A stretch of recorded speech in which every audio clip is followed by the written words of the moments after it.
please join me in welcoming Gilberte Furstenberg.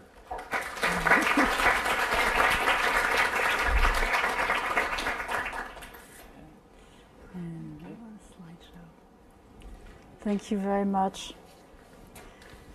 Thank you very, very much, Coerll, for your very, very kind words. And thank you all for coming here.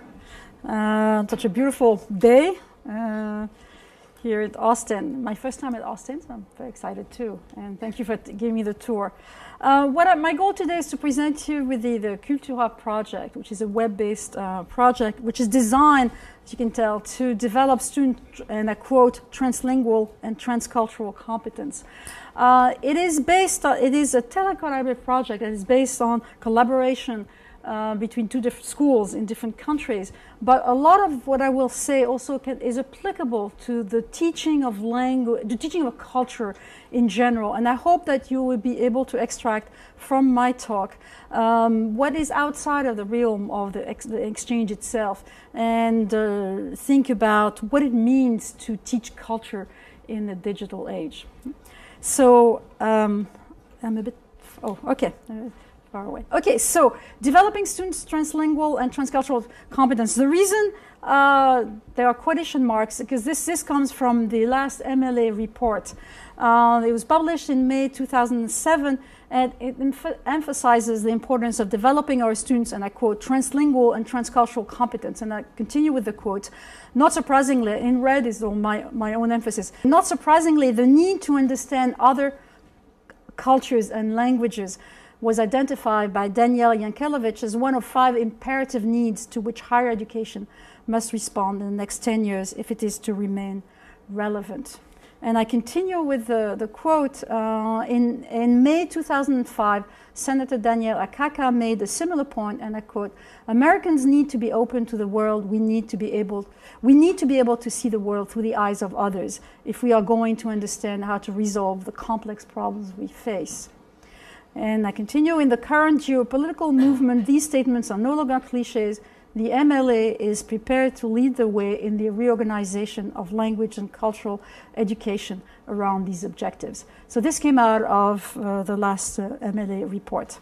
And in Europe, as you probably know as well, I mean, in the Common European Framework of Reference for Languages goes even further in stressing, and I quote, that intercultural competence and critical cultural awareness are not only a matter of language teaching, but also of citizenship education. So, I mean, the stakes are obviously very high, and the field of intercultural communication is growing very, very fast. In academia in general, and as it's becoming an educational priority in many different fields, such as also business and law. And in the field, I believe that in the field of foreign language education, we really have a large role to play because we are at the crux of language and culture. We know what it's all about. And I believe we don't play enough of a role. And I think we do have a major role to play. And because, and again, intercultural communication is now increasingly becoming the focus of the language curriculum and has finally come to the forefront of the language class. So it's an area that's really developing very fast and where I really believe we have a strong role to play. So the goals of our projects, which we started before the report, we started 10 years ago, is to develop within a language class, and I emphasize that, students' in-depth understanding of the attitudes, concepts, beliefs, values that are embedded in another culture. I mean, that's very difficult to do. I mean, it's quite a challenge because this is the invisible dimension of language. I mean, Edward Hall called culture the silent language, the hidden dimension. So the question is, how do you make something that's essentially invisible visible, something that's very hard to access, easily accessible? So obviously what was needed was an approach and a tool. So the tool, I'll start with the tool. The tool that we use is very simply the web, and it's online communication tools, because there is indeed a perfect synergy between the field of intercultural communication, which implies encounters with others, and the internet, which facilitates those encounters. And I will do a little digression towards my views of technology, because this is really where I've always tried to work. At the point of intersection between technology and pedagogy, as Coerll was saying. I mean, to give you, I mean, I've been at MIT for 30 years. but they've never succeeded in turning me into a techie. I don't consider myself a techie. And when I first arrived 30 years ago, I had no interest in technology and no expertise. My background was literary. And until I met a particular technology, which is Laserdisc technology. That shows my age, but I'll admit it anyway. And in the form of the Aspen Disc. The Aspen Disc, I'm probably not familiar with it, but it was a disc that had been developed in the Department of Architecture at MIT. And they had taken pictures of all the streets of Aspen in many ways in different seasons, and put these pictures of all the streets of Aspen on the computer, and with a joystick. It was a joystick by then, and you could simulate a drive through the city of Aspen, turn right, turn left, unless it was a one-way street. You could stop in front of a building, enter a building. It had nothing to do with foreign language, but I thought, what an extraordinary tool for language learning. It really met two of our main criteria, which is authentic immersion, and then allowed for very rich forms of interaction. So this is really what's been propelled me all these years. So I see really technology as a tool, and certainly not an end in itself, and a tool that really that allows us to do, and you're interested in working and us to do things we just couldn't do before with any other tool, and something also that will generate new modes of teaching and learning. And in fact, this is really what characterizes the MIT Foreign Language Project, which situates themselves at the intersection of technology and pedagogy. And we always try to, let's say, new tools inspire us, and how can they lead us to, how can we use them so that lead us into new pedagogies that are congruent with those tools, obviously. That's very important. Now, the approach, back to the Cultura project, the approach we use is very simply a comparative approach, and is really central to our project. And the power of comparisons and juxtaposition is a very simple and yet very powerful device.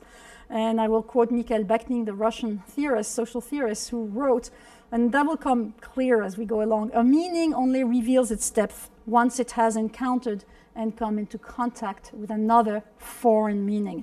It is only in the eyes of another culture that foreign culture reveals itself fully and profoundly. And I think you will mean an example of this. So what do we juxtapose? We juxtapose what is commonly called parallel text in two different languages which deals with a common topic, films or literature in the two different languages. And there have been other telecollaborative projects that have used this approach and used parallel text, such as Celeste Kindinger and also more recently Julie Belts. The second challenge we had for ourselves in trying to get our students to understand another culture, the choice of our level, we decided we would try the intermediate class, a third semester class, which is really not a very advanced class. But we were very interested also in trying to reverse the equation between language and culture. And usually in the language class, the study of language is at the core, and then the culture tends to be at the periphery. We really wanted to reverse that and make the study of the culture at the core of the language class. But of course, Cultura can be used at many other levels. So the underlying, and then I'm going to get to it in a second, the underlying pedagogical concept beyond Cultura is that learning about another culture does not obviously simply mean accumulating facts and knowledge. Culture is by essence, complex, dynamic, pluralistic, evolving. It's a really living organism. So that's even harder. How do you catch that? And so is Cultura, our project that tries to that engages learner in a very dynamic process. And process is a very important word, as you will see, of discovery, exploration, and inquiry, favoring a very constructivist approach to learning. I don't think I need to go into a constructivist approach. I mean, I assume you know, but maybe I'll just I'll just quote one. The purpose of learning for an individual is for an individual to construct his or her own meaning, or not just memorize the right answer. The focus is on making connections between facts and fostering new understanding in students, etc.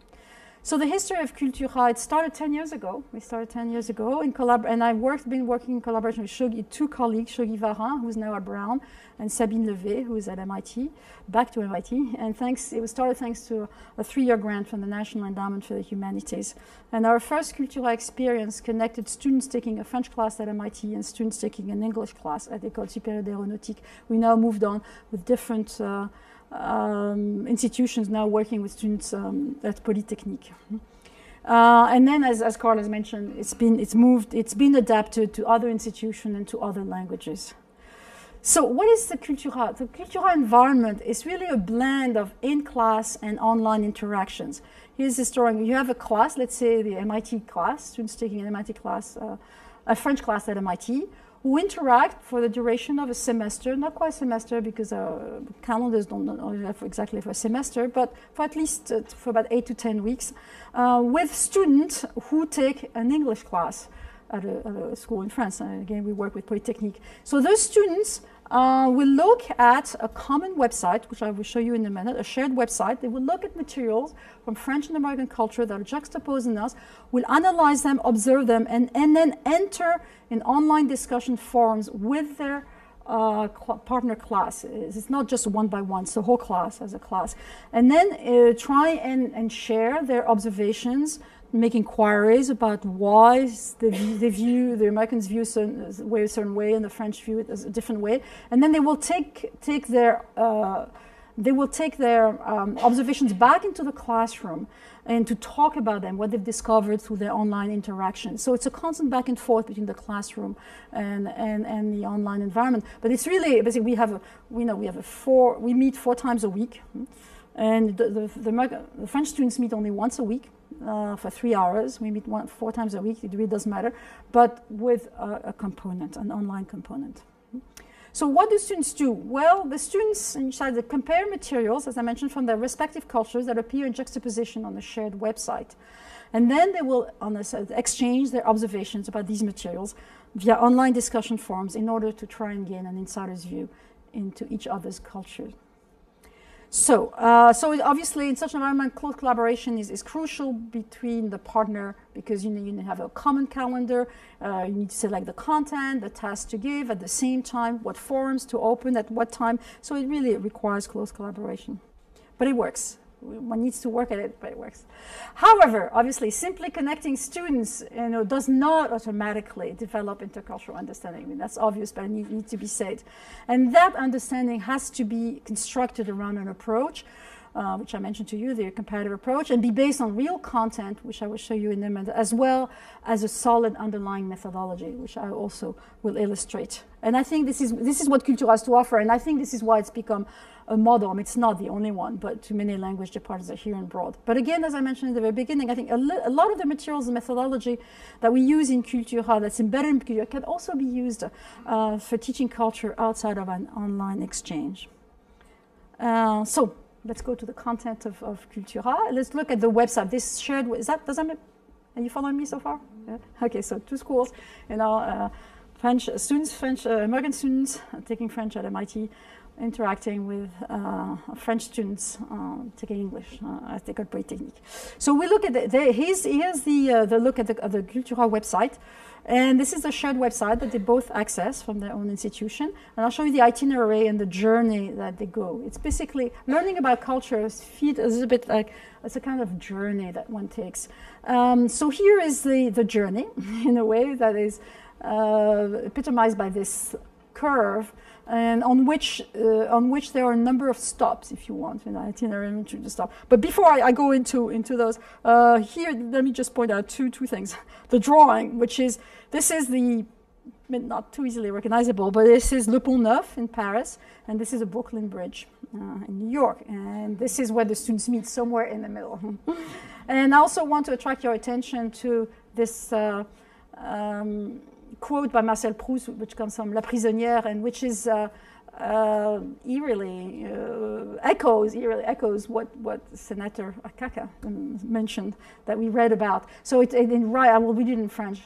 In English, sorry, translated. The only true exploration, the only true fountain of youth would not be to visit foreign lands, but to possess other eyes and to look at the universe through the eyes of others, which is very much what he said. So here is so we take students on a journey of exploration of the culture. The journey obviously has to start somewhere. For us, it starts, and I'll go back to it in a second, with a series of questionnaires that the students answer, each in their own language. I'll come back to them in a second. We start with words, very simply with words, and then we expand. and I'll show you that in a second. Then we expand, the students arise and expands, because it's very important to realize that here students find out about the culture on the basis of a questionnaire, the initial questionnaire that's filled out by between 15 and 20 people. That's not very many. You can't really base an understanding of the culture based on these 20 who come at MIT and École Polytechnique, for instance, which are very elite institutions. So the So we given access also to the students after they looked at the questionnaire to data and about that gives them an idea of national attitudes toward issues, to problems. So here they can look and explore at French opinion polls, and they can choose what area they are interested, like banque de sauvetage, or whether politics or society or health or whatever, and then they can do research and see whether what they have discovered by interacting on the basis of this questionnaire is really confirmed or contradicted by looking at these national opinion polls. We work with films. One that lends itself the best to intercultural comparison is, of course, Trois hommes et un couffin, Three men and a baby. As we go along, I'll go back to images at the end. It's a slightly different one. We work with the newsstand, where students will compare the New York Times and Le Monde, look at the front page of the New York Times, Le Monde, any given day, or follow a particular international event, the way it is presented in, let's say, the New York Times and Le Monde, and then make observations on the basis of that. And at the end of their journey, we give them access. Okay, we give them access to a library of text, which is still very small, where they will be able, for instance, compare the Bill of Rights and the Déclaration des Droits de l'Homme, and also have access to literary excerpts of authors, for instance, American authors who've written about France and French authors who've written about the United States, to have this regard croisé. And we give them at the end of the journey, because it works very well in the sense that they will discover things they themselves have discovered, that in the end they have been written by experts. And it's sort of a wonderful way of gauging what they have learned. And then there are archives, but we've archived, and that's open archive. We archived everything, but the students do not have access to that when they work on with the project. We disable it, but archives, as Carl mentioned, are completely available. We've archived everything that the students have written, have said for the last 10 years, which you're welcome to look at. And of course, in the middle of it all, the forums. And this is where the students will interact about these material. Every single of these materials interact in the online forums. So let me now go back to the questionnaire, the beginning of the journey. And so the first thing they do is answer a series of identical questionnaires. So the first one is a bilingual site. So here, that's for the first questionnaire. So the first questionnaire is a word association questionnaire. Students are asked to, and I write, what words do you associate with the following ones? Let's say school, police, neighbors, elite, responsibility, individualism, freedom, success, power, etc. And the French students have the exactly same one, and they answer in French. The same words, but they answer in French. It's very important. The second questionnaire is a please finish the sentences, sentence completion questionnaire. Again, the French have exactly the same questionnaire. What is a good neighbor? Is someone who? A true friend, a good citizen, a good student, a well-behaved child, a rude person, a good job, etc. And the next questionnaire is they respond to a series of hypothetical situations. How would you react? What would you think? What would you do if you see a mother in the supermarket slap her child? If you see a student sitting next to you sitting in an exam cheating? So then what happens is that then the French students answer again in French, and our students answer in English. And then, of course, the most interesting part comes now when the students will compare the answers. So for instance, I'll just give you a few words. So let's say suburbs, boys. So I assume quite a few do not understand French, but so here is suburbs and banlieue. Now, if you look in the dictionary, your suburbs is banlieue, banlieue is suburbs. But when you look at this, you realize that even though it's the same word, the socioeconomic reality behind it is absolutely different. And so here one dot corresponds to one student's answer. And so, for instance, on the American side, you can immediately see. Can you see well? Mm-hmm. Yeah. Okay. You don't need to put the lights out. Okay. So houses, neighborhoods, big, or people big, open trees, large houses, boring, can be boring. White, rich, childhood, children, soccer mom, family, etc. On the French side, ignorance, cité means high rise. Doesn't mean city. High rise, high delinquency, difficult immigration, misère, poverty, violence. So obviously, it's an immediate window into the reality, and of course, every word counts. I mean, you can say 95, what is 95? 93, what is RER, what is HLM, and then immediately you are right into the heart of the culture. So, I don't have time to go into all these, but so here's an example. For instance, so what do you see? What do you see? And of course, then you need to, from this, what do you infer? Obviously, it's not the same people who live in the French suburbs and the American suburbs, etc. So you can see that, for instance, also with concepts. This maybe I might want to put it a little bit bigger. Can you see now? Or okay. So individualism, it's the same word. There's just an E in French, an extra E. But if you look at it, American side, the connotations are extremely positive. Creativity, essential, growth, potential, uniqueness, unique, different expression, unique, freedom, independence. In the French, it's danger, pride, failure, egotism, United States, egocentrism, isolation, negative, harmful. And yet it's the same word. And so obviously they have very, very different attitudes to a single word. So what we ask students to do is just look. What do you see? Well-behaved child. So interesting.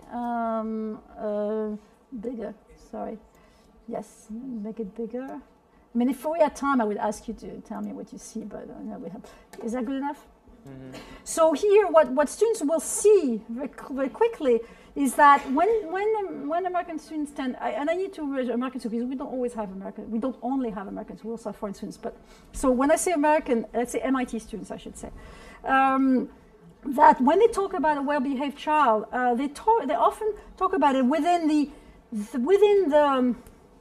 the relationship of the parent-child, who listens to his parents, listens to his mother, listens to his parents, The word respect other with good parents. The word parents is only used twice in the French. They will obviously notice that. And I will point these out. For instance, qui respecte, if I can... for instance, who respects everyone, his parents as well as strangers. And another one is who will know how to adapt everywhere and who will be appreciated by other parents. So what they can start seeing, it's just beginning at it, but they start seeing is that, okay, for the French, is a well-behaved child is somebody who's learned his or her lesson well at home and is able to interact well and well behave to other people, les autres, and then we look at les vieux, les adultes, les vieux, les autres, les inconnus. Who are these people? Yeah. And one more example, whoops, that's pretty obvious, but it's a funny one. It's the bank employee. It's the question was. Sorry, I oops, I went the other way. The question was: you go to the bank, and your employee reads your name, which is unlikely to happen in France, but yeah. But anyway, I was a bit hesitant to this list because this is not. Occasionally happens, but it really brings out very interesting responses. So most of the American says is, well, it doesn't bother me. I don't care. I don't care much about it. I wouldn't be surprised. It's okay. It's okay with me. But the French, the first one, it doesn't bother me. But still, sometimes, je lui dis qu'on n'a pas élevé les cochons ensemble. I tell him we didn't raise pigs together. too much familiarity. Well, if we speak together, it'd be a different story. Or je lui réponds en insistant. I answer him in insisting on the pronunciation. Monsieur. À chaque phrase, monsieur, monsieur, to show the difference. One I really like, which is really funny. Alors, c'est que je ne lui fais pas remarquer, je continue à l'appeler monsieur, et à le vous voyez, elle continue de connaître monsieur, and one, je ne connais pas la moindre des politesses et de me vous voyez, je le prends de haut, je ne sais pas comment on dit en français, en anglais, I prends de haut, how would you translate that? Well, anyway, to make him or her understand that he went too far, he or she went too far. Et l'autre, the really funny one is les airs de duchesse. Yeah, I can't find it. C'est là. Ah oui, je prends mes grands airs de duchesse. Like a duchess. Anyway, so what the students see, of course, is the excessive familiarity. Watch out when you're in a professional relationship. You need to keep your distance. But what they also discover here that the tendency of the French to give lessons. I say, no, that's not the way you do it. Because je l'appelle monsieur. I'm to show him the right way to do it. There was something about je suis convaincue of his lack of savoir-vivre. Anyway, so what we ask students to do, just look, and they really come with a lot of very interesting observations. So let me go back. What the next step is. The next step. So how view the process? So how students work with these materials? Well, individually, we say look at the list of words. We spend 1 week on the words, 1 week on the sentences, 1 week, and they say, okay, pick up 3 words, for instance, that you find interesting, and analyze them. We give them worksheet, analyze them, and come back with your observations in class. You will share with the students, your classmates. In the classroom, they will share their observations and make connections from one document to the other, and that's very important. Because it's really all about making connections. So, for instance, we have the students work on the boards, whiteboards all over the room, and they stand. My students stand a lot in class. And so here is a group of students, for instance, they've worked on a good friend. So they're putting their findings on the board to see what they find, and they summarize. And here is another group of students working on a rude person. So they summarize and so through in groups, summarize a rude person, a good friend, or whatever. And then I ask students to go from board to board and see, do they see patterns? Do they see that when you say a good friend, there are the patterns that come out on the American side and on the French side. And by going, and so for instance, oops, what did I do here? Okay, let me go back. Let me go back to the class pictures. Okay, so here they are. For instance, they go back from room to room and they share with each other what they see, their observations, and then ask them to literally make arrows. So here, for instance, they see mes plus grandes craintes, my greatest fears. So they see there's some connection with another context, and they write that, and they make connections on the board.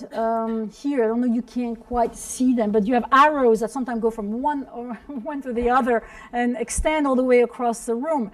But that's a very important process because it really helps eliminate. So first of all, everybody sees whatever is found, and it allows them to really look across the different situation. And by doing that, for instance, they will notice patterns indeed emerge. For instance, they will notice that the American students, when they tend to, when asked about a good parent, a good teacher, a good doctor, to focus on the affective nature. A good parent is somebody who loves his children unconditionally. A good teacher is somebody who cares about, a word that's very, very difficult to translate in French, a caring person. A doctor is somebody who cares. And the French will tend to look at, when they ask they tend to look at the role of the person. A good parent is somebody who educates his children in the French sense of the word, instills value, etc. A good doctor is competent, but is competent, but also knows how to. On the French side will come out the savoir-faire, the savoir-vivre, the notion of savoir, which is a good boss, in somebody who knows. A good boss is somebody, yes, with whom I have good relationships and who cares about me, cares about employee. Until they really start looking at, see the affective. For instance, a very interesting one is, a rude person. Yeah, on the American side, tend to be somebody who hurts my feelings, what feelings all the time. On the French side, never appears, never enters in the picture, and it has to do more with social norms as opposed to personal interactions. And actually, and then they discover that it's very difficult to translate. I mean, I ask the French people, but how do you translate in French? But how you feel? How did that make you feel? I mean, this is a vocabulary that we have, or maybe a caring person, une personne attentionnée, maybe, but there is bienveillant, but it's not even a common word either. Anyway, so, and they will discover also, for instance, when looking across the board at situations, conflict situations, that one thing they tend, I mean, I always say that, don't say that the tendency that they see emerge is that on the American side, when there's a conflict situation, they'll tend to call a third person to mediate. If somebody's smoking in a non-smoking restaurant, smokes next to you, they'll tend to call the server or things like that. And where the French don't, the French will tend to interact more directly. I mean, they see that, and confront that person more directly. But that's okay. So we are the point where students are just looking, observing, making hypotheses. And then they will go and exchange views in the online discussion forums. Now that's in English. Okay, that's we'll get up. And then they will bring the commentary. So I'm at this point now, where the students exchange views in the online discussion. These online discussion forums are crucial, obviously, because they are the heart of the process. And this is where students share their observations with each other, what they've seen, what they've noticed, their perspectives. They formulate hypotheses, and it's very nice that they do it very spontaneously. They ask questions. The question is crucial because to get the ball rolling and to get into a dialogue. And they answer their partner's question in a continuous and reciprocal process of inquiry. So I'm going to give you some examples. So here I'm taking examples from all over the place. This is pretty old. This is 1999. But I think it really illustrates very well the process. So here, oops. I like this one because it says visiblement. Can you see it? Should I make it bigger? No?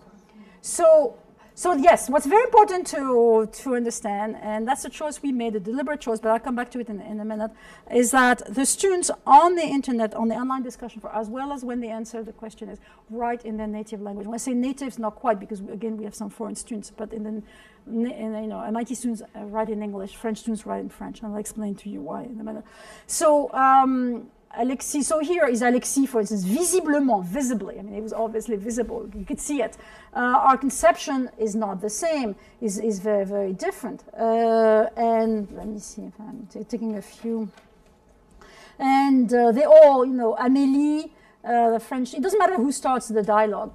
It sometimes has to do with time difference. So Amélie say no difference, our differences are flagrantes. It's a net. I mean, there's a wonderful vocabulary, obviously, they're flagrant. And then we associate individualism to egotism, egocentrism, and you associate it with very, very positive values. And it says, obviously, our social behaviors are very different. And she says, no, I think that this fundamental difference is due to our historical and political and respective baggage.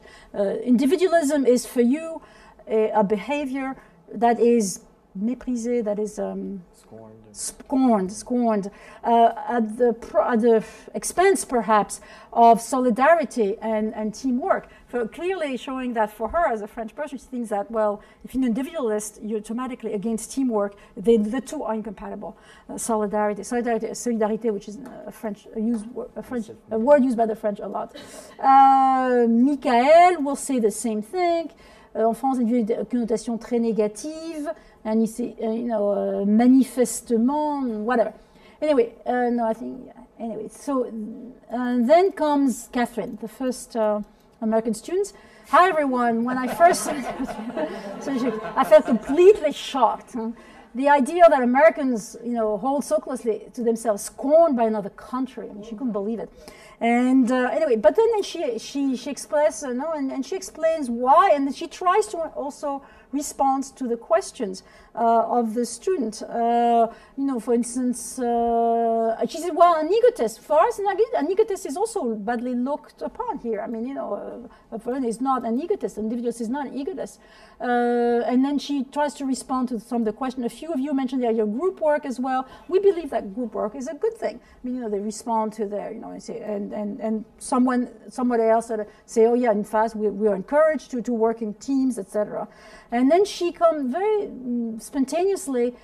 She goes to. She said, venture. Yes. Okay. When I'm trying to say now. Oh yeah, she's trying to explain why this difference. I do think it has a lot to do with the way the U.S. developed into a country. When the colonies were under British rules, most of the normal people did as they were told. But a few individuals realized that people deserved better as they got together and started their ideas and ideals, and that eventually led to revolution, etc., etc. And then Matthew will Americans will say, I agree with her completely, and makes a very, very interesting comments. As she mentioned, I mean, the United States grew out of a desire to be independent from Britain, whereas France grew out of a desire for equality for all. And amazingly enough, this is exactly what Alexis de Tocqueville says that he finds later. Amazingly enough, Anyway, so and then Ludovic, Ludovic. So the French exchange of views and their hypothesis about why, and then Ludovic in the end says, I think that Matthew offers us a good synthesis about and the reason why we have different views, and he says, I think that we could both benefit, both of our sides could benefit. We the French, we would gain by letting our imagination and creativity, individuals, develop. But there is also in the U.S. the other side of the coin. If you push individuals too much, then don't you risk to be isolated? He still thinks that isolation means individual means isolation. And then the last student is worth commenting because she's that often also happens, and we see, because she makes two very interesting points. I've been saying we obviously have very different ideas of what the word MIT students in particular. So she really makes it. Wait a minute, we MIT students. We don't need necessarily to think about. All of us feel the same way, and MIT students, in particular, tend to be the people who were the outsiders in the high school because they did better in classes and sometimes weren't so popular, etc. But she says, I think that among some other groups in America, individuals is not seen so positively. So she's saying she's actually a foreign student, and she says, wait, not every American feels the same way. And there are many stories from people of different opinions, different fashions, being considered wrong or dangerous by their communities, etc. Okay, so this is an example of what happens in a forum. I'll give you, I probably shouldn't, I'll go past. I mean, that is from a different form on the same word. The French, don't understand. He thinks that, this was in response to an American student to say, why is individualism practically synonymous to self-absorption and egotism in France? And why, what thing of Bateman mentality? And she said, and she says, well, for us, it means to be egotism, and this goes completely against our motto, French motto, liberté, fraternité. She adds it. If you're individualist, you cannot be fraternel. And where does this idea come from? Anyway, so students really share the discoveries, and this one she realized that it's a very American notion. Just briefly, another one, because I think it's a very interesting one also, it really illustrates very well the process that students go. This is based on the word family. The students have noticed that in the American answers to family, something that I just briefly mentioned, is that the word love appeared a lot more. So let me make it a little bit bigger. So for instance, one big difference that I noticed in reaction was that the American side, love showed up a lot of times. However, in the French side, only 2 people used amour. And she said, I think that in America, there's a strong emphasis placed on cultivating a loving, caring, supportive family, etc., which is why love is one of the first words that come to mind. I was wondering what the French consider to be a perfect family. There are different strands of conversation. I will let the perfect family on the side, and then also about the things about whom do you consider part of your family. I'll leave on the side and focus on the use of love. So here's so here's Gabrielle. Okay. Yeah, sur l'amour dans la famille. Gabrielle, it seems, it's true that it looks as if the French do use the word love a lot less, and she calls it a test. I mean, it's not a test question there. Perhaps it is because there is no fear of not having love, liking love, so it's not a preoccupation, so we don't talk about it. And then in Gaël piggybacks, another French student piggyback and says, I also noticed the concentration of the word love in your responses. Perhaps in France it is more implicit, more hidden. This doesn't mean that love is not present. So showing very important what's explicit, what's implicit, and it's very important what is said, what is not said. The fact it's not said doesn't mean it's not there, which is very important. So somebody asked, are there other words for love in French? It looks as if, it was bonheur, soutien, entraide. Are these the equivalent of amour? So the word love, Alicia, and she says, I think I touched on something very interesting about love being a more implicit emotion in France. There is in America. Definitely in America, the word love is thrown around a lot. It is used a lot. So they're informing each other. They're explaining to each other the cultures. And what love is thrown around is used a lot as a way of parting. The people say, I love you before ending a phone conversation with their boyfriend, girlfriend, parents, I think sometimes good friends. This is something that happens very often, and we don't think about very much. And she was wondering, what is the case in France? What do you say? And the French student says, and I'll translate, this question is really interesting. The French are, I believe, a little bit more modest, a little bit more discreet as to their more feelings of love. And she says, I just did a little survey in the class to know how many of us said, je vous aime, I love you to their parents. Well, nobody seems to do it. And I myself included. But that being said, it's certain that this love does exist. So there comes an American student mother say she doesn't understand something. She's perfectly right. Interesting comment, Gail. She said, Gail was saying, well, the French are very modest about their feelings, expressing their feelings. And she says, well, I always thought the French were more open about their emotions. The French always seem to be kissing and hugging each other, whereas in America, people tend to touch less when they're in public, some people, etc. So she doesn't understand. So why do you say the French are more discreet? I mean, for her, it's an absolute contradiction.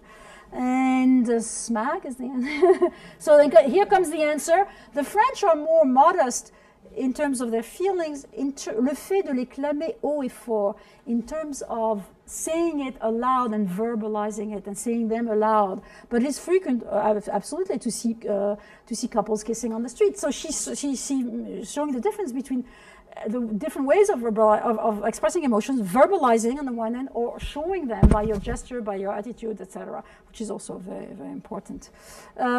So this is the kind of thing. Now, the characteristics of these forums, they're multiple. I mean, there's a form attached to every word, every phrase, every document. And they're asynchronous, and very important they're asynchronous. I mean, not only because of the time difference, but we also find that it allows for a much more reflective and deliberate stance. And as you've seen also, I forgot to mention, is that it's like a conversation that unfolds where students participate. It's not a one-to-one conversation. It's a conversation that everybody participates in. And it's led entirely by the students. We never interfere in those forums, for better or for worse. And it's written in the students' quote native language, because again, we don't only have American students. But this may be of less interest to you, but I find that criteria for successful online discussion, this is really based on our experience. I'm not saying this, but they are anchored. What makes them work, I think, is that they're really anchored on specific topics, which as a springboard. There's a word, there's a sentence, and of course then they take them wherever they want. And it changes from semester to semester, it doesn't matter. They don't. But there's something, that there's a déclencheur, there's something that starts the conversation, and then they take it where they are. I think that works very well. It's not just, okay, talk about anything you want. They include statements, hypotheses, and questions, I mentioned. They assume continuous and reciprocal communication. And they, of course, need to be an integral part of the course. I mean, they're not just, okay, go out, and then we forget about that. Go out and then bring back what you found, your discoveries, and we'll talk about them, and then we'll rephrase them, and then maybe this will generate new questions. And the key to successful forum, perhaps, I don't know, and that's my own interpretation of it, is that what makes them really work, because they do work, is that the participants communicate not just to speak directly about themselves or each other, but to talk about a third object. They're talking about a third object, the materials which they're working on, they're analyzing, through which they will then reveal themselves. But I think it's this triangular, I think, which really makes it work. It's not just, okay, well, what do you do, and what do you do at night, on Saturday night, and how do you spend your favorite time? Now, I think it's important that I go a little bit, because it's a point that sometimes of contention for teachers, language teachers, the rationale for students who write in their native language in the forums. So one of the reasons is that all students, whether they're French or American, or Spanish, whatever country, can express this if they write in their language or their near-native language. They can express their thought as fully and comprehensively as they want. They're not limited by the linguistic abilities. They could never have this kind of conversation in a foreign language. Also, there's a linguistic dominance there's no linguistic dominant person in the group, because the French students are 7 or 8 years of English behind them. My students have only 2 or 3, and even in each class there are some different levels. So those who are better would speak more than others. So everybody's on an absolute equal footing. The added benefits of writing with native language is that the students, what my students do, they read completely authentic French, which they will need to decode and understand, and which of course greatly expands their vocabulary. And then in the classrooms and in their writings, they make use of the words that they found on the forum, and again, that really enriches their vocabulary and their style. And then maybe even more, also another is that the differences in discourse by the French and Americans immediately become visible and becomes yet another object of a cultural object of analysis. And this was a study that was done by the French students, actually. They were, for any given, this is students at Paris 2. We work with different institutions.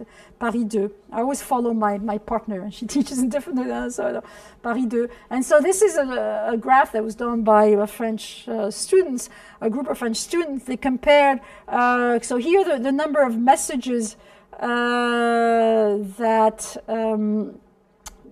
people were sending, and then the number of instances where the use of the first person was I, or me, I don't know. And here the French student, and where I say I, me, and you can see it here. And here's, for instance, an example of an American discourse. I know, talking about Fahrenheit, I was intensely interested. It led me, it surprised me. I was not surprised, I guess. I was not. I regard myself. I like to form my own opinions. I do not believe. I've been told by my grandma, she told my grandma, and the French talking about the same thing. Well, il est vrai que your use of impersonal expression, il est vrai que en France, en effet, nous Français, the tendency by the French to talk about nous, to make themselves the spokesperson of all the French, I mean, for some reason, nous Français, il faut regarder impersonal expression. It is difficult. Un Français moyen, as if there's such a thing as a Français moyen, but again, this is not this personal involvement. Another example, even talking about individualism, which is actually, it turns out to be a perfect illustration. I have kids, myself included. I work for a personal and unique style. And as an American, I feel that individualism is very important. I don't view it. It helps me. Being different doesn't make me feel lonely, knowing that I'm happy with who I am, boosts my self-esteem. And here's the French, and then you use pour les Français, and then the use of the passive form. C'est de ce point de vue-là, the arguing, and then what does he do? He doesn't talk about his grandma, or himself, but he goes into.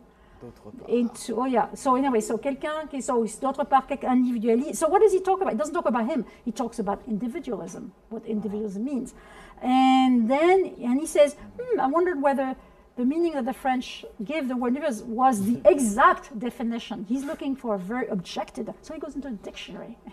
So a dictionary there, and so the dictionary, French with a dictionary. The Americans exaggerate a little bit because they're grandma, and so. But it's very interesting to see the discourse. It's really very different types of discourse. The American discourse, the user, the student tends, and also I'm talking about students, tend to put themselves in the middle of the discourse, and then where the French is individualism, the American it's in the middle. Individualism, the French, they're outside, and they talk about, they really don't talk much about themselves at all. But they talk about, and then he asks what the definition, and interestingly enough, that's the definition of the difference they have, is the definition of the dictionary.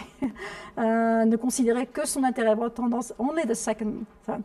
Anyway, so I want to, again, I was here exchanging view in the online discussion forums, and what's very important, the students bring back commentary in the classroom and share their new findings with all the other students, of course in French. So it's only on the internet and all that the students write in the native language. Everything in class, the essays, whatever, everything is in target language. And so, for instance, here, and I have to go a little bit faster, but here they will discover, for instance, a very interesting explanation of why in the situation where the French students, if there's somebody teaching, there's some answers, not every American student says, I'll tell the proctor or the teacher, but some do. But you never see that on the French side. And so the students ask, why don't you ever, and there comes the answer, for instance, and he says, you can't see that like a sympathy, or typically French sympathy for the cheaters, but rather the manifestation of reluctance towards informing in general, which is part of the collective French unconscious. Thank you. Merci. And then he goes back to the Second World War, and they say, yes, the period during the Second World War, there were many examples of informants with tragic consequences during the occupation of France by the Germans, and a lot of French, then called collabos, who were anxious to, be well viewed by the German occupier, did not hesitate to denounce and to tell on their neighbors Jews and resistance. And he says, so it's not very surprising that we would not tell on a student who is teacher. It's very badly seen in French, and in the collective inconscious, and synonym with a pact with the enemy, with the goal of saving one's own personal view at the expense of the other. Well, here, interesting one, for instance. And then they find interesting. I tell them, go there, see if you find anything interesting. We talk about, and they take that in class, and we talk about it in class. And here was an interesting point made by a French student who noticed, again, we go back a little bit to the expression of emotion. He saw that, like in a movie theater, nobody will really do much, except they'll like slightly differently. But what he noticed is that the American students would tend to express that I will feel shocked, I will feel, I would be upset, they would express their emotions, and then they might act or not act, whereas the French. Anyway, so now it's very important also to realize that not all students have the same opinion. I mean, neither the French or they know the French. There are many variations that come into play, different regions. Well, I'm from New England, I'm from the South, I'm from California. It's very different. And there are, of course, very strong disagreements among the French who say, "Are you crazy? You must be crazy." You say, "No, he's crazy. Don't pay attention to him." And the role of foreigners is very interesting because they really bring a third kind of voice. They obviously have different perspectives. They're both outsiders and insiders, and they often play the role of mediators, actually, addressing themselves both to the Americans and the French, explaining to what their classmates may mean, and because they know they're foreign students, so they better maybe sometimes interpreting the culture for the other one. Now, the study of language per se, is every document, of course, is a source of authentic language. I'm sure there's no point in my going over that much. And the answer to the question, there's sort of vocabulary, grammar, noun formation, rather clauses. I mean, un bon ami, un bon voisin, c'est quelqu'un qui, à qui, que, etc., qui dit bonjour, à qui dit bonjour, voilà. And then the forms, of course, extraordinary source of language. Now, let me continue a little bit. How much more time do I have? 3 minutes. What? 3 minutes. What? 3 minutes? Oh my God. 3 minutes? Okay, Okay, other modules, I'll go fast. Other modules, we have films and data, they express films. So they look at films, Okay, 3 men and a baby. But obviously I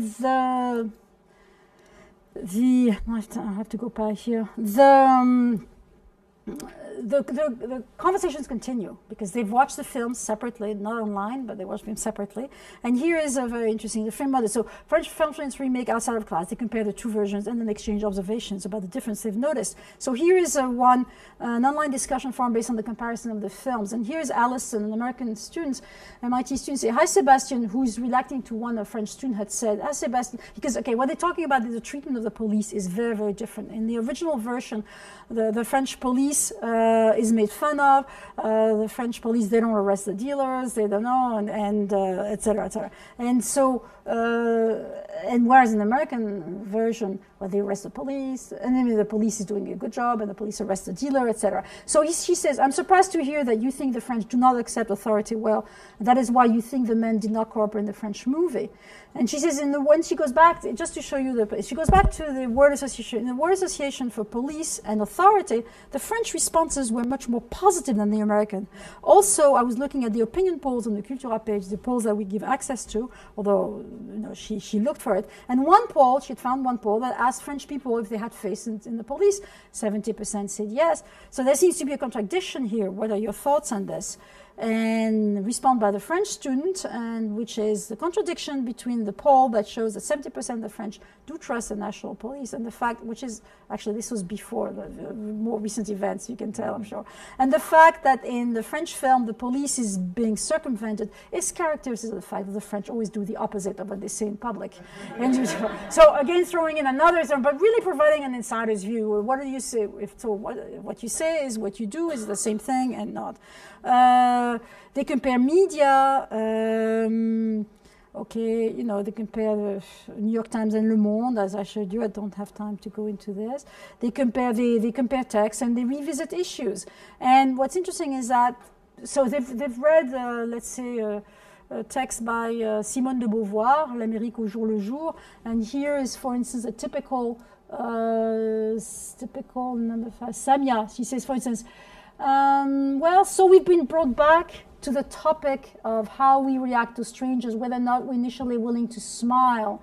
I think there's a lot of confusion from the previous forum concerning this topic. In one way, I understood that the French are more open to strangers and more willing to talk to them and offer have a drink with them at a cafe. On the other side, I understood the French do not want to disclose anything about their personal lives. Then I read the American, it's not a philosophy extract, actually it's from an American, it's a sociology, that say that claim that the French were so unfriendly and afraid strangers, they don't have a word for friendly. So I just want a little bit of clarification, how much is correct. So they constantly ask, put things together and constantly ask for the paradoxes and things. And here for another one to add, I'm surprised politeness is claimed to be the most important word in the French language. Is it really important that French to be polite to strangers? The common complaints I've heard about French people is that they're sarcastic and rude. I've witnessed a lot of sarcasm in the course of this forum, and a little bit of the rudeness. I'm having a little trouble relating. Could someone help me out, please? So the answers sometimes come, sometimes don't come, but we talk about it in class. And you say, maybe it depends on indeed, maybe we have different definitions of what rudeness is, etc., etc. Other forums. We open different forums, not just actually on those materials, but for instance, let me bring, here for instance in the spring 06, so here the Word Association, New York Times and Le Monde. We have a coffee break. Coffee break is talk about anything you want in whatever language you want. That's quite popular as well. We have one called about paradoxes and interpretations, raise paradox across board, across situations. I've noticed here in this, so we really created a forum called paradoxes. What contradictions, the paradox, what do you see? And so now I need to show something else. Okay, the image module. Could you give me 5 more minutes? 3 more minutes? Okay. I think I'm getting to the end there. The image module is a slightly different module from the other. Oops, if I can. And and we figured that, of course, right, have you seen they work with text and a lot with text, and that's the base. It's text-based conversations. But obviously, images are very important. They really say a lot. And so we have one module that's called image module, and that illustrates where students themselves will upload images, not us giving them access to them, but it's the opposite. They will upload images, and these images will provide another object of analysis to students to look at the cultural meanings of everyday objects. So here is the images module, and we. So what here the idea behind it is, as you can see. Oops, this bigger.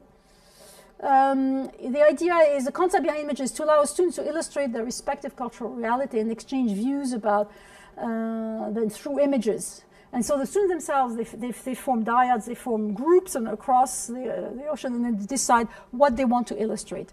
The one example we have here, and I don't think I'll have time to show you more, but they're very interesting. So this is an example from for the 2000 spring semester between MIT and École Polytechnique. So the students had decided to selected advertising. Product advertising, and they'd make groups. One group decided about ice cream, another one about cars, another one about beer, another one about big shoes. This is the one about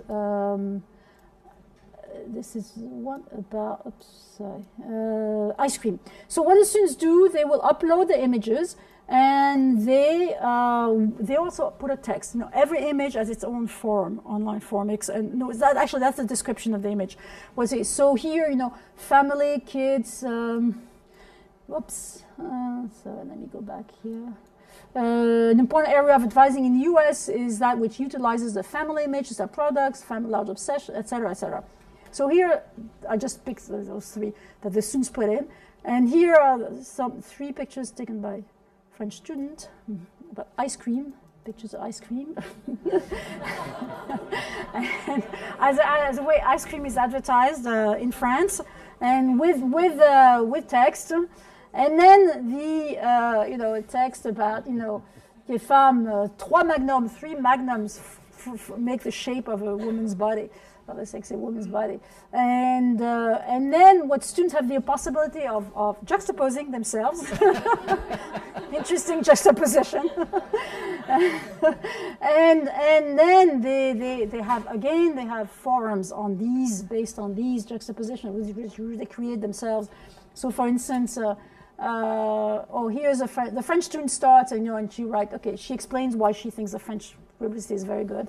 And an American student, an MIT student says, "Ooh, I wonder if something like this would be accepted by the American public. It seems to me that ice cream advertising in the US is much more family-oriented, etc., etc. And it is unusual for sweets to be advertised as sensual, almost sophisticated. And no, you could never do this. You could never do this in the US. I could imagine this sort of advertising making soccer mom flies from the seats." Whoops. And I probably don't have time to go. There's a meta-media site, which unfortunately, well, I probably won't have time, but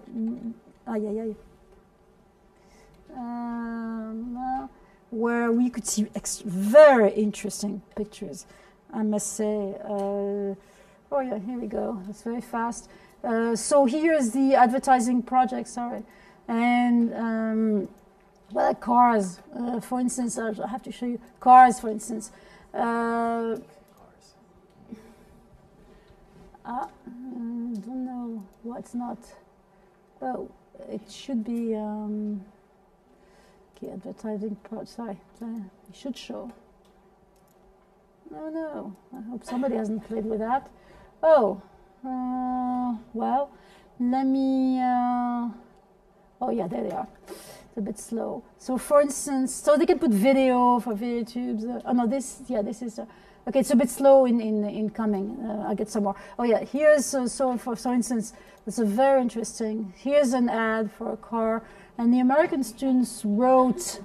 I think the students who put that image, I think they're trying to make the car appear to be a kind of beast, very macho. They're definitely playing into their own stereotype here. And then the French student comment, he says, "Don't you think that this advertising alludes to the war in Iraq?" because it's they have it all. Excuse me, is that blood in your gas tank? And for the French student, that's an immediate, which obviously was not intended, I don't think. And he says, we see a tank that's in Iraqi desert, and the message is terrible. Does this mean that the blood of Iraqis is a gas that allows this Carter function? I know, very, very, very hard.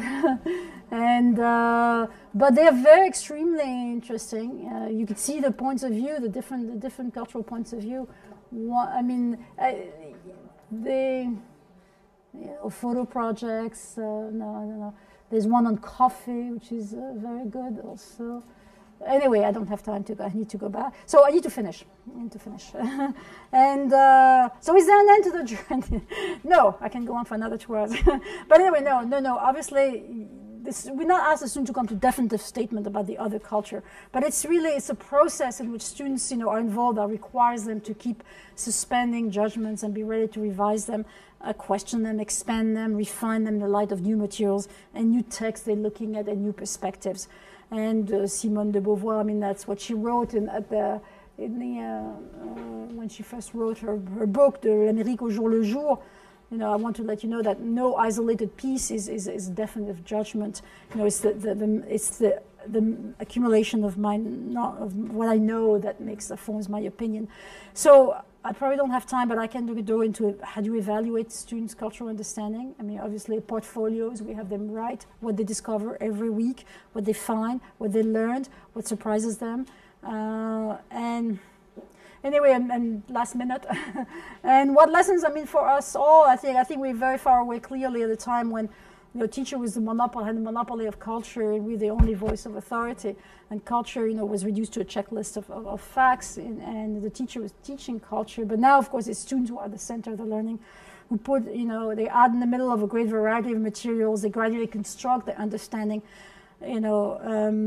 at the board, in groups, in our discussion with their partners, and their role is really to explore, question, and interpret. And so, what even without the exchange, so methodology based on process, it's based on comparative approach, but you can even use that. They can compare New York Times and Le Monde, specific product advertised, equivalent website. They compare, for instance, a French embassy in Washington, D.C. and the American embassy in Paris. What did that? It really shows, very revealing as well. And students work with archives. Actually, it turns out that this semester, at the last minute, my partner couldn't do it. And so we worked with archives where the students work with, they add to the base of knowledge by creating wikis. I don't have time to show it, but they witty and they find themselves different interpretation of things. And then my last slide, I think, the role of teacher. And setup, obviously, very different. That the role is to set up tasks that will encourage students to keep searching, probing, and interpreting, and turning them really basically into anthropologists, whose basic overall task then is to constantly dig further and to try and put together the different fragments of the cultural puzzle, and together including contradiction and paradoxes. And the goal, obviously, with the goal of helping students become competent intercultural learners and researchers. This is where I will end.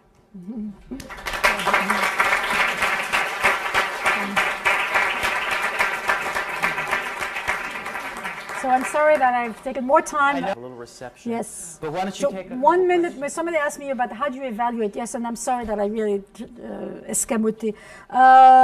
Yes. So I don't have all the answers to it, but it's an very interesting issue, because usually one evaluates, what does one evaluate? One evaluates a product. Here, one is a process. How do you evaluate a process? So obviously, the most congruent kind of tool is really the carnet, what we call carnet de bord, which are logbooks, basically. So here's some example where we ask, this is an old one, we need to put new ones, where we ask students, for instance, to fill out, this is, for instance, the second week, what phrases did you look at? Okay, what did you, in class, what did you discover? On the forums, what did you find out? Okay, copy what you wrote, copy the ends, the response you got. Did this respond to what, respond to your question, and if it did, there was no response, well, ask again. And so it's really like constant meta thinking also about so they also comment about what the French students say and write, and they comment in the margin, and they say, oh, that's interesting, I didn't know that, or whatever. So they ask to comment again. So every time, comment upon comment upon comment. So that they do that very regularly. It takes them a lot of time. Sometimes I call it, my own personal journal personnel. What did you really learn? What did you find out? What surprised you? What you didn't expect? So we asked them to read either French or English. This is the third semester, but so they tried. This one wrote entirely in French. So that's one thing. But that's pretty. And then portfolios, which are basically synthesis. We asked them to write synthesis after let's say the third week in class. Actually, I have a very old example online, but it's a very good one. We asked a student to pick, after 3 weeks, pick one notion that seemed to you central to French culture that you've discovered, but put examples and make arguments in that. So here, this one, he picked the notion of order. Well, that's interesting. That cuts across for him. This was after the third week, after just the questionnaire, and the exchange of opinions. So anyway, so he says, what's very interesting is that they really mimic the French way of writing.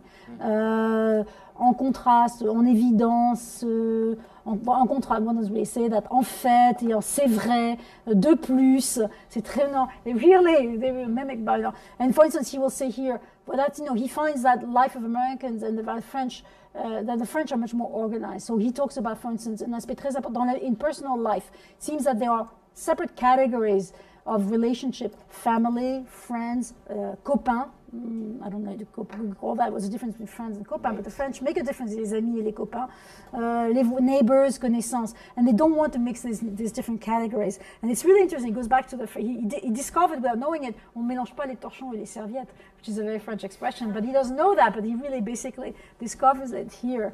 Ils ne veulent pas, they don't want to mix different categories, and he says, as evidence, for the French who answered about neighbors, the neighbors are not friends just because they're neighbors. And so, an ami and a friend is somebody they've known, is not a friend. You have to have known that person for a long time. So he realized that the French make really very distinct categories in their different relationships. And talk in their personal relationship, then he talks about within the family. It's very interesting. And then he talks about dans la société, se manifeste dans la société française at large, etc., etc. So after 3 weeks of they knew nothing about, anyway. So this is third semester? Yes, third semester. Yes, this is a second revision. You have to. This is not deuxième révision. I think it's version révisée. Yeah.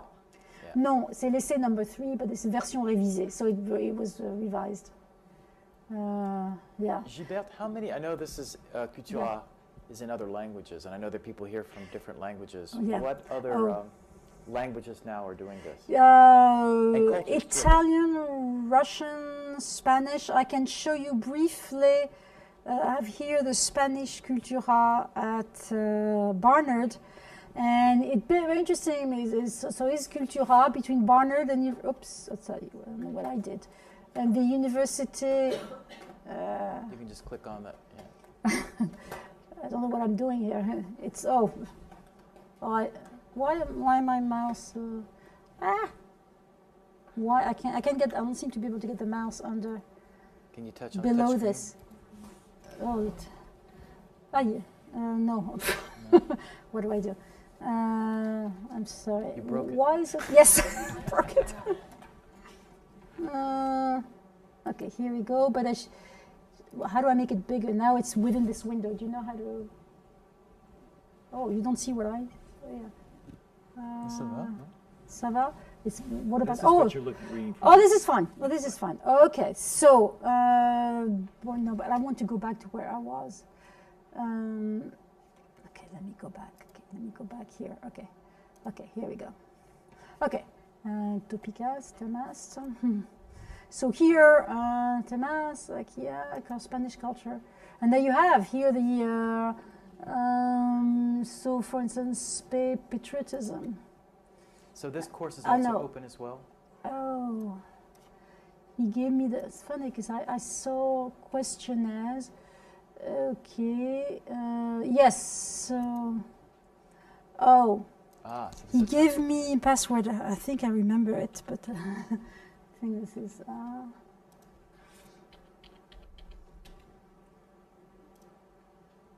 it didn't work. It's funny because it worked for me without having to even log into it. Okay, hold on a second. Topics, thema. Maybe it's here. Okay, maybe let's try that. Polite person. No. Oh, I'm sorry. It's interesting. Let me try again. This was, the password is 1, 2. I think it's 4 A's. Yes, there it is. Oh, wow. Okay. And so they have the same, you know, so polite person, you know, and they use, what's interesting is that it'd be very interesting, we have a Cultura community site now where we hope to bring together all the different, all the archives from all the different languages so that we can start looking across, be very interesting to look across different cultures, what a polite person is. And actually the translation is very interesting, persona educata. I mean, that's interesting, a polite person, I guess, I don't know in Spanish, but yeah. But is that the same thing? Éduqué. But it's not, is the same thing as polite? Okay, right. So, but the translation is always an interesting issue. Par exemple, un enfant bien élevé and a well-behaved child, is that the real translation? Well, it's a very interesting. Anyway, so the idea is that we have this Cultura web. If you're interested, we have the Cultura community site where you have, you know, a demo site and all kinds of, you know, classroom. And this is in the Cultura that we hope to, at some point, it's not there yet, to bring together all the different. But so far we have. And I can say, if you want to explore this, just yes, type it's in completely open. All of these things. It's completely open. So at least the French and for the Spanish, there's Spanish in Spain, Spanish in Mexico, at Brown. So yes, and Russian, you said? Russian was at the university, I forget the name of the university, but yes. Italian. Russia, Italian, at and German as Emory, and German. German hasn't been recently. They did it at one point, but nothing too very recent. But yeah. How much time from the course do you devote to this? It seems like it's a very... It's the whole course, actually. Yeah, I should have mentioned that. Yes, it's the whole course. This is really the basis of the course. Yes, it is the course. And how do you then approach, grammar, yeah. structure? So we really do, we embed it into the course. So for instance, we know the materials pretty well. I mean, obviously, when we start with the questionnaire. So the questionnaire, usually it's words that come up. You know, the first questionnaire is words, okay? So we work with word formations, adjective, adverbs, etc. So we use that as a springboard, and then I have my students buy two things. Here's the materials. They buy a dictionary, all French dictionary, and the grammar. Yeah, that's what we work. So we do work with grammar. So we'll work with, you know, formation, adjectives, adverbs, noun formations, whatever, the first week. The second week, when we talk about, you know, un enfant bien élevé, qui, que, quoi, we take advantage of that to work with relative pronouns. On the third questionnaire, we says, you know, I tell him this, I'll make him not. We use with the personal pronouns. We work a lot with, we use that. And then we work a lot when we work with the subjunctive, and or with interrogative form, we ask them to look through the forms and pick up all the different kinds of interrogative pronouns that they find, and then we work with that, and so we start from that, and then we go into a more structured with you know, grammar book, but we extract the examples from there. And when we work with the subjunctive, indicative, well, obviously there's a lot of expression of opinion, so we ask them to pick up, you know, expression that they find of opinions, of when people express an emotion, surprise, whatever, and then bring that in class, an example, so we look at it. So we use a more inductive kind of grammar, but we also have a grammar book that we work with. So it's entirely grammar in context. Exactly. It's exactly the name of your book. What an idea. Yes. Do you have a sample syllabus I don't have one here, but yes. Okay, let me. For instance. What you do in the classroom? I can send you one if you're interested in that. Absolutely. So you mean you want a weekly or a semester? A weekly, yes, I can certainly. It's a good. I should really put that on. But yes, because we provide a lot of things for students. We provide sheets of analysis sheets. We provide them. We figure that the students, when they look at the document, they don't necessarily know how to analyze it and compare. They don't see much. so we really, give them the tools that will allow them to dig further. It can be simple. I mean, when we start with the dictionary, with the questionnaire, we really want them to really dig down. Sometimes they will tend to. If you say, okay, just look at it, what do you see? Most of the time they see nothing, or very little. And so, but we can start with just count the words. What words? If we work with a word questionnaire, count the words, the kind of words that come. Put them in categories. Can you see crossover from this word here? Are they the same? Are they equivalent or not?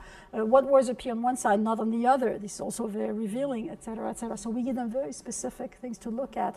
What words have positive connotation, negative connotation, and then we always have a paragraph. Okay, and after you've done this, what do you see? What did you observe? And that's the basis of the conversation into the classroom after that. And they will share what they've seen. They'll go on the board. They'll go, etc. So it's a constant. But yes, I'd be very happy to send you a syllabus. But do you have any particular question about the syllabus? It's always the syllabus is really based on the material, constantly on the material, and then we, absolutely. 4 days a week, Monday to, and we didn't start right away because, this time we started right because we don't have a live, but it works very well even without the for instance, even without the benefit of, we don't have the benefit of the exchange this semester, but as I mentioned, we asked students, for instance, based on by creating wikis. So here you will recognize the students here had, okay, this was a list of words, the list of sentences, and so we asked them to wikis. We said to the students, okay, le but de ce wiki, the aim of this wiki is to give you the opportunity to approfondir, to deepen your work on the words, phrases, situation that particularly interested you, and to add information or photos, something that will give an interesting angle. So for instance, here the students, they had looked at the word taxe impôt, and they went to see, they found this information about the way taxes are spent in the US, the way taxes are spent in France, and then we look at that. What do they say? What does it reveal? Or a very interesting one about une personne bien élevée, I think, yes, a well-behaved child. A student found, this is an American student, she found, Magic Maman, yes, she found, very interesting, she found a forum of French women, French mothers, talking about what is un enfant bien élevé, but they're talking between each other about what un enfant bien élevé. I mean, so, it's not the students, why can't I? It's coming, yeah, it's a bit slow. And so very interesting. I mean, so the students themselves can, even though they don't have the benefit this semester, it's the first time we do that, but we say, we don't have the benefit, but they can add, they can find a lot of information. And I wish I could say it was very interesting about a mother saying, well, my mom, people tell my daughter, at one point, everybody said my children were mal élevés because they wouldn't say bonjour, they wouldn't say, what does it really goes back exactly to qui dit pas bonjour, qui dit pas merci, and the importance of saying hello, etc. So you can have, and sometimes we will also give, this was a very interesting one. teachers can it's very interesting because the word respect often comes very often loud and clear. Qui respecte, qui respecte. So what do the French respect versus the American? French tend to respect rules, a lot of norms. C'est normal, il est normal que the importance of the norm. Il faut, you know, and the respect. So we found this site, which is a wonderful site that was made last year by la RATP, and so we tried to educate French people about le respect. And so, l'âge de pierre, the Stone Age, and respect. And manque de courtoisie. And so it's a wonderful. So here, for instance, they had le classement des gestes qui énervent. So here and so we ask students, it's a very wide, so we send them there and it says, okay, do you find, in this document, do you find echoes of what you found when you compare the French and the American? And they do. And so actually it's very funny, but c'est le respect des... so here is the, which is trying to say, les gestes qui énervent, the things that annoy the French in public transportation. And so, cliquez sur la carte, c'est le hamburger malodorant, the bad-smelling hamburger. It's pretty interesting that they would have chosen a hamburger. It's not des frites, whatever. And bruit de mastication, etc. And then again, they're very fun. They're very funny, actually. You know, things like le strapontin royal. Tout le monde se lève, mais seul le roi reste assis. But anyway, so they look at that and then they, I saw a connection, the importance of dire bonjour, whatever, la convivialité, etc. So it can be done in many different ways. Find a site that's fair and see, does this site reflect the kinds of things that you found and observed before when you compared the materials you've been comparing so far? Yeah. Do you have TAs for graduate No, it's a very good question. No, we don't, and we don't. We're very small at MIT. We only have 2 sections of that level, French 3. So I teach it with a colleague of mine, and we are. But that's a very important question because, I mean, it requires a lot of TAs. I mean, Brown, for instance, has TAs at Brown, and they use Cultura, Spanish and French, and Russian, and they have TAs. But I think it would be. Probably impossible to have many sections. I think it would be very difficult. I think maybe 2 sections, 3 at more, because you really have to train the TAs. It's a different methodology, it's a different way of looking at things, and so yes, unfortunately, I don't see it working across very large sections. I don't know. Maybe you'll find a solution. You might find a solution, but I don't know. I don't have. Gilberte, experience with that. I wanted to say we tried here at the University of Texas. Right. We had a class. We did a simulation. Yes, that's so right.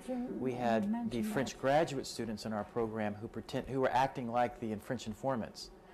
And so at the end, we didn't do a pairing or twinning of classrooms, but our American students thought they were speaking to French students, and they were just graduate students. And they never Did it work? They never identified themselves. Well, it worked beautifully because at the end, then the graduate students came in and introduced themselves. Kind of blew their minds, but that was... Yeah, I can imagine.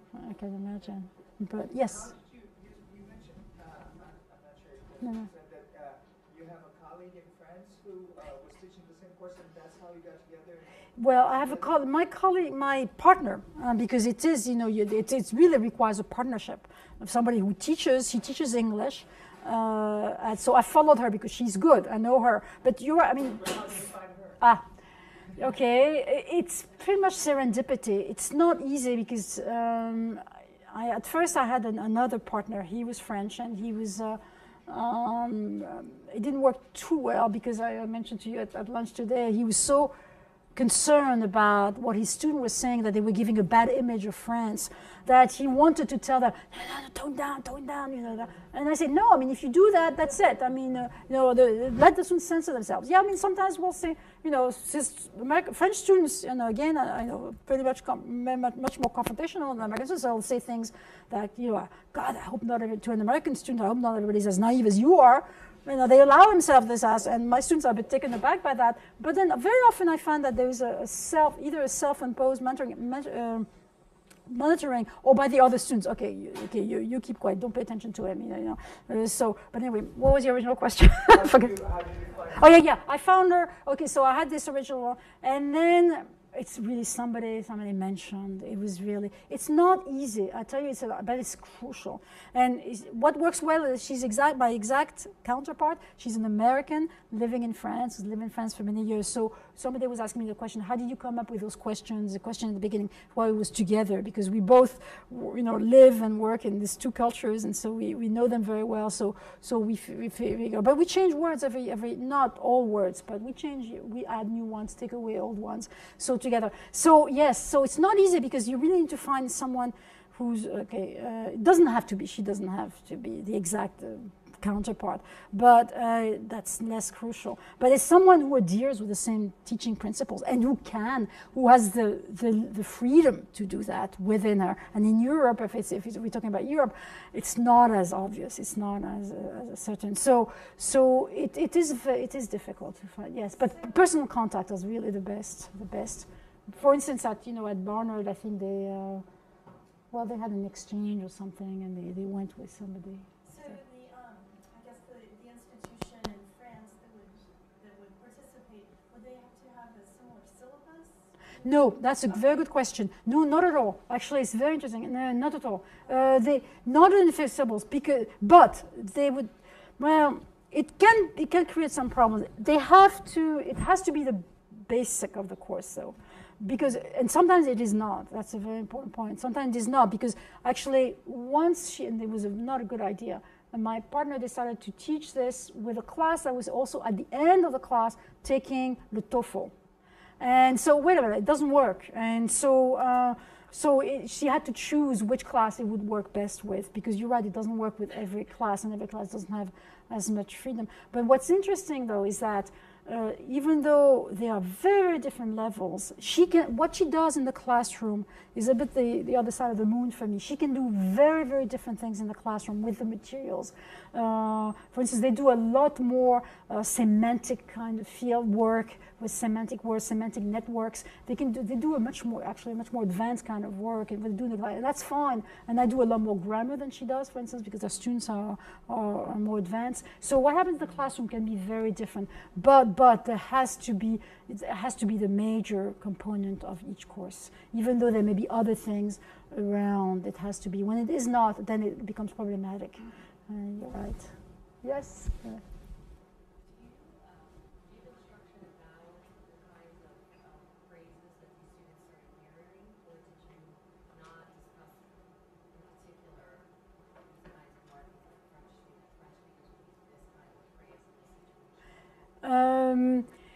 You mean both in writing or speaking? Actually, no. We look at for instance, sometimes if we look at the structure of a paragraph or of a sentence, I will pick out a good example of what I think is typical writing. There's one, d'une part, d'autre part, mais il faut savoir que, So we look at that, for instance. We'll take that as an example, and we'll really dissect it and look at what characterized the discourse, and so de plus en fait il est vrai mais il faut savoir, blah. So very structured. So we work with that very specifically. I don't ask them, and then almost I could tell them actually phrase it the way a French person would, but what we've done once, which was very interesting, is that the question is in terms of evaluation. Now who evaluates? With this kind of very open environment, once, and we should do it more often, once we had the French students evaluate what the American students wrote, and vice versa. So we asked the French student to write the way they think a French person would write, and then we had the French student look at that and rewrite it the way they think, a real. Anyway, so it was very, very interesting. We only did that once, and I think we should do that more often. Now, what's interesting also is that I need to say is that it's very interesting that since it's a text-based exchange, I really see enormous progress of the student in terms of their writing. I cannot say the same thing in terms of their speaking, And in the speaking, you really have, I feel I really have to make much more systematic kind of exercise, vocabulary working, much more systematic. It will, even though they will use the word of French or so, but I realize there's a lot more systematic work that I don't always do and I should do. But it requires a much more systematic effort. It's much because, and I assume because it's again, it's the text is the basic mirror that they use. So yeah. Yes.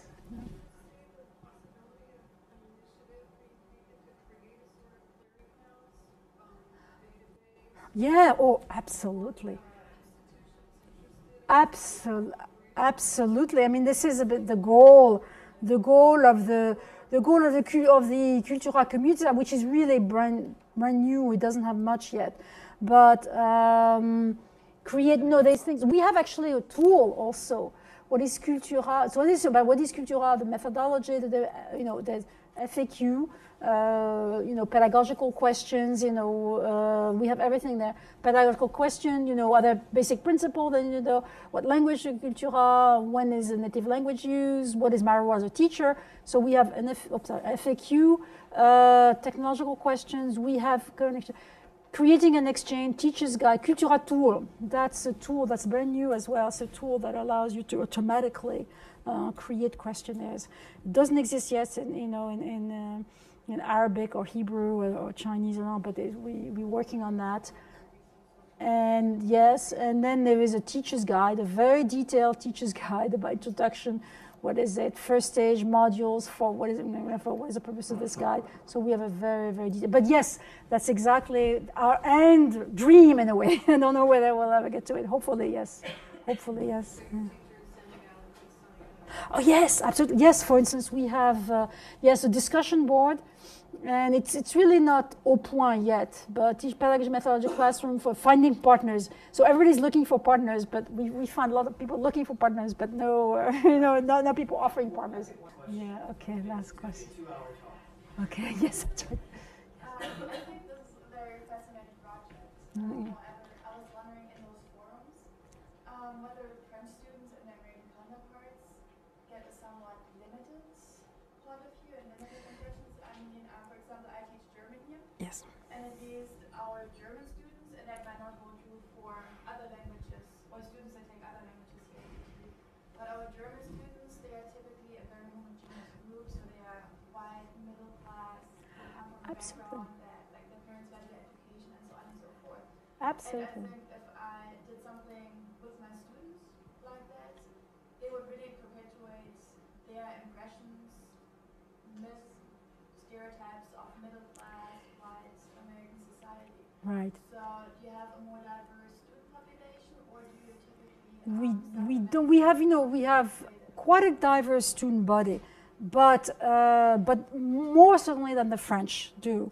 But it's that's why we give, when we look on the side, that's why we give them, when they look at this, that's why on the site we always want to expand, because we feel that it's just the beginning and it's a narrow view. And then not only that, but it's MIT students. MIT students are, for instance, when you look at the questionnaires about my greatest fears for the MIT, fear of failure, well, that's typical of MIT students. So the French, but those questions automatically get asked, well, is this typical of this? Is not typical? And then that's why we give this enlarge it, look at, so issues of immigration come, but of course they're not, very few students are for immigration, so, but well, some of them are, but not very many. So yes, I agree with you. It doesn't give, I cannot say it gives a complete, yes, but these questions are raised all the time, and that's why, and then you suddenly find a different point of view, you suddenly find somebody different who says something different, so you say, well, what's the validity of this? So they constantly compare. So it's really a constant process that they cannot, in the end, arrive to any monolithic view. It's obviously, so what would be fascinating is that we had once an exchange, there was a high school exchange done between, but it didn't work because it was in Lenox Memorial High School, which is a very white suburban, and they were interacting with students from a French suburb. So imagine, so completely, which is the opposite exactly of what now. And so, and the reason it was interesting, the reason it didn't work, and is that there were so many variations, so many differences that the student did not know, the American student didn't know, well, is it because they're French, or because they're not French, because they immigrated, because there were so many variations that it was very, very difficult for them, and to them to figure out, we couldn't expect them to sort things out. But what I think would be absolutely fascinating for them, is for, let's say, an inner city school, Americanism, and a French suburb school, la banlieue française, parisienne. And then where they would really, because they would live the experience of immigration, racism, and then work, and then I think that would be absolutely fascinating.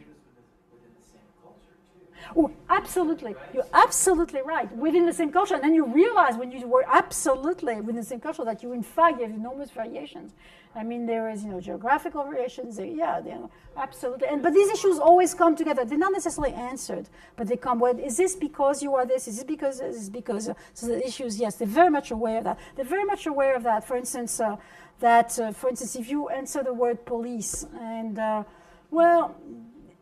they realize that it's very, very, you would answer very differently depending on what you when you think about police. What do you think about? Do you think about the campus police, or do you think if you live in a campus in an inner city? I mean, you would answer very differently. So they become very aware of when you answer something, you automatically go back onto your own experience, and sometimes they ask each other, well, when you said that, where were you situating yourself? What were you thinking about?